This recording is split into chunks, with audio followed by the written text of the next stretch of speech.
4월 8일 화요일, 오늘도 하나님의 말씀으로 이 하루를 시작하시는 여러분들 주님의 이름으로 축복하고 환영합니다. 오늘 우리들에게 주시는 하나님의 말씀은 마가복음 5장 35절부터 43절에 있는 말씀입니다. 제가 그 말씀을 읽어 보겠습니다. 아직 예수께서 말씀하실 때에 회당장의 집에서 사람들이 와서 회당장에게 이르되 당신의 딸이 죽었나이다. 어찌하여 선생을 더 괴롭게 하나이까? 예수께서 그 하는 말을 곁에서 들으시고 회당장에게 이르시되 두려워하지 말고 믿기만 하라 하시고 베드로와 야고보의 형제 요한 외에는 아무도 따라옴을 허락하지 아니하시고 회당장의 집에 함께 가사 떠드는 것과 사람들이 울며 심히 통곡함을 보시고 들어가서 그들에게 이르시되 너희가 어찌하여 떠들며 우느냐? 이 아이가 죽은 것이 아니라 잔다 하시니 그들이 비웃더라. 예수께서 그들을 다 내보내신 후에 아이의 부모와 또 자기와 함께 한 자들을 데리시고 아이 있는 곳에 들어가서 그 아이의 손을 잡고 이르시되 달리다꿈 하시니 번역하면 곧 내가 네게 말하노니 소녀야 일어나라 하심이라. 소녀가 곧 일어나서 걸으니 나이가 12살이라. 사람들이 곧 크게 놀라거늘 예수께서 이 일을 아무에게도 알지 못하게 하라고 그들을 많이 경계하시고 이에 소녀에게 먹을 것을 주라 하시니라. 오늘 저와 여러분에게 주시는 하나님의 말씀입니다. 기도하겠습니다. 하나님 감사합니다. 오늘도 말씀으로 이 하루를 시작합니다. 성령님 우리의 마음과 생각을 주장해 주셔서 오늘 말씀 속에서 우리들에게 주시는 그 하나님의 음성을 듣게 하여 주시옵소서. 우리 주 예수 그리스도의 이름으로 간절히 기도하옵나이다. 아멘. 마가복음 5장 21절부터 43절까지 보면은 거기에는 두 가지 기적의 이야기가 나옵니다. 야이로라고 하는 회당장의 어린 딸을 살려달라는 이야기로 시작이 되지요. 회당장의 집으로 가는 중에 예수님은 12년 동안 혈루증을 앓던 여인을 만나 그 여인을 치유해 주십니다. 그리고 계속 회당장이 야이로의 집으로 가셔서 이미 죽은 12살 난 딸을, 그 소녀를 살려 주십니다. 이런 기록 방법을 샌드위치 기법이라고 합니다. 야이로 회당장의 딸 이야기 중간에 혈루증 여인의 이야기가 삽입되어 있는 것입니다. 그런데 이 두 이야기에 공통된 점을 찾아본다고 그러면 두 여자에게 12년이라는 숫자가 있습니다. 12년 혈루증 앓던 여인과 12살, 12년을 사는 야이로의 딸입니다. 또 다른 공통점인 한 단어는 바로 손인데 이 6번이나 여기에 나옵니다.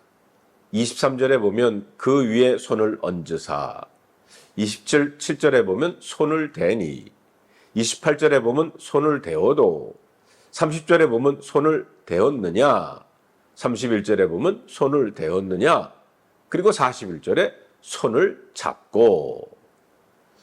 오늘 본문에서 손 내민 사람은 회당장 야이로와 무명의 혈루병 앓던 여인입니다. 그런데 두 사람 다 손 내밀기가 힘든 그런 사람들이었습니다. 솔직히 손을 내밀면 안 되는 사람들입니다. 야이로라고 하는 사람은 회당장입니다. 당시 회당장은 유대 종교 리더로서 제사장 다음으로 넘버 2입니다. 즉 상당한 지위에 있는 사람이라는 겁니다. 지위가 높을수록 남 찾아가서 아쉬운 소리 하기가 힘듭니다. 또한 혈루병을 앓던 여인은 하혈을 하는 여자였어요. 율법에 의하면 부정한 사람입니다. 이 부정한 사람은 나서서 손을 내밀면 안 되는 사람입니다. 하지만 이 두 사람 다 손을 내밀기 힘든 사람임에도 불구하고 예수님을 찾아가서 손을 내밀었다는 겁니다. 급하고 간절해서 그랬겠지만 기본적으로 용기가 없으면 아무리 급해도 이렇게 하기는 어렵다는 겁니다. 손을 내미는 것, 누구를 찾아간다는 것, 그때나 지금이나 쉬운 것은 아닙니다. 자, 그러면 손을 내민다는 게 뭡니까? 부족한 자신을 숨기지 않고 그대로 드러내는 겁니다. 용기가 없으면 할 수가 없습니다. 그 당시 회당장이나 되는 사람이 예수님 발 아래 엎드리는 것은 아무나 할 수 있는 일이 아닙니다. 해야 할 일이기에 용기 내서 그는 한 겁니다. 회당장 아니라 제사장이라도 손 내밀 때는 내밀어야 한다는 겁니다. 그래야 치유가 있고 회복이 있고 그리고 극복할 수 있는 것입니다. 그뿐 아닙니다. 도움이 필요한 사람이 있으면 손을 내밀어서 잡아줘야 합니다. 그래야 캄캄한 터널에서 빠져나올 수 있기 때문입니다.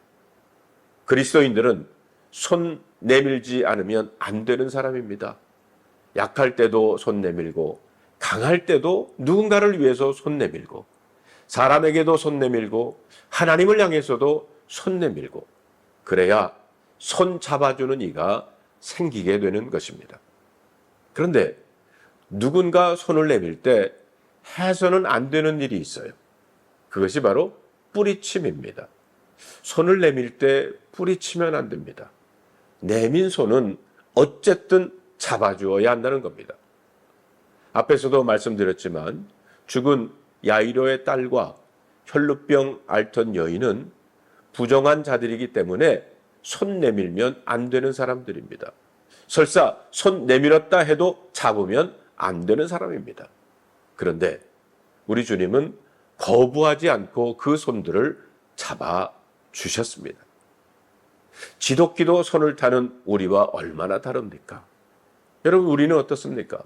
어떤 사람 손을 잡을지 고르고 골라서 잡으면 괜찮을 손만 잡고 잡으면 불리할 손은 거부하는 게 우리들의 모습 그리고 세상의 인심이 아닙니까? 오늘 보면 40절에 보면 비웃다라는 단어가 나옵니다. 야이로의 딸이 분명히 죽었는데 예수님이 잔다고 하니까 그곳에 모여있던 사람들이 비웃었다는 겁니다. 자, 그러자 주님이 어떻게 하십니까? 이들을 밖으로 내보내셨어요. 있어봤자 도움이 안 되기 때문에 내보내신 겁니다. 비웃는 사람이 옆에 있으면 무슨 도움이 되겠습니까? 분명히 기억하시기를 바랍니다. 비웃음에는 죽음의 기운이 있습니다. 누군가를 계속 비웃어 보십시오. 그 사람 죽이는 겁니다. 그런데도 우리는 자신의 생각과 다르고 세상의 통념에서 조금만 벗어나면 죽음을 만드는 것도 모르고 비웃기 바쁩니다. 생명수가 그곳에서 나올 수가 없습니다.